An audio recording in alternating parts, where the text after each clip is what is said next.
Now, House Chat with host Matt Hollander with answers and expert advice to your home improvement questions. Welcome back to WDF and another edition of House Chat, where we answer questions that you submit to HouseChatt.com or by visiting WDF.com.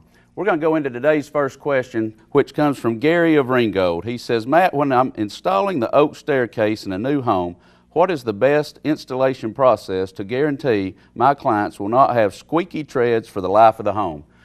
Well, Gary, I brought my good friend Jeremy Price from JB Millworks to help answer this. He's been on the show with us a few months back and helped us with a trim question, and I wanted him to try and help answer your question because he definitely knows stair treads a lot better than I do. So, Jeremy, talk to Gary for us. Well, thank you, Gary, for the question. Thanks, Matt, for inviting me back.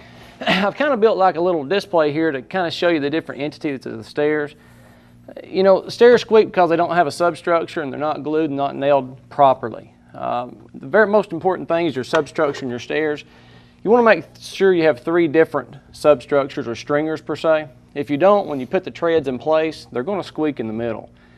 The second most important thing is the glue and adhesive that you use. From the beginning of your skirt board on the sides of your stairs, you need to make sure that's glued to the walls, nailed and possibly screwed if you can. Everywhere your tread touches wood, whether that be on the substructure, the riser, the skirt board, wherever that may be, it's got to be glued properly, not only just nailed. So all components are glued, but then you've used nail and screw. It's Absolutely. better to screw? Yeah, it really is. If I'll turn this around to kind of show, on the back side here, you'll see where there's some screws and glue oozing out where this particular display has been put together. Every opportunity you get, it's got to be glued, it's got to be screwed and nailed. If it's not, a year or two down the road, you're going to wind up with lots of squeaks.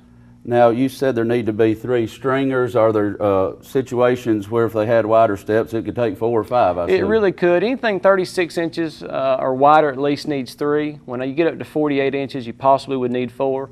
It basically depends on the stair design. Well, while we've got a couple seconds here for the segment, do you want to explain to Gary, too, what different options are available? Is this an oak tread?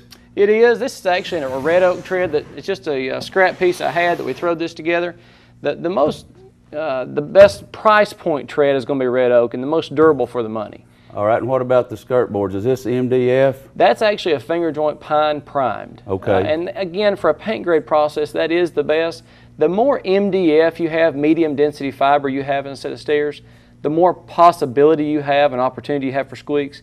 You want to make sure and glue that extra. What are you seeing most new homes with? I guess paint, or do a few of them stain this and they'd use all clear? Is that pine? If they use all clear, generally speaking, they would use red oak to match the treads if that's the species tread they use. Okay. Everything being so tight in today's budget and building market, a lot of MDF is being used in stairs, and that's okay as long as you use a lot of glue. Now, glue sounds like the important part of this. Is there a certain kind?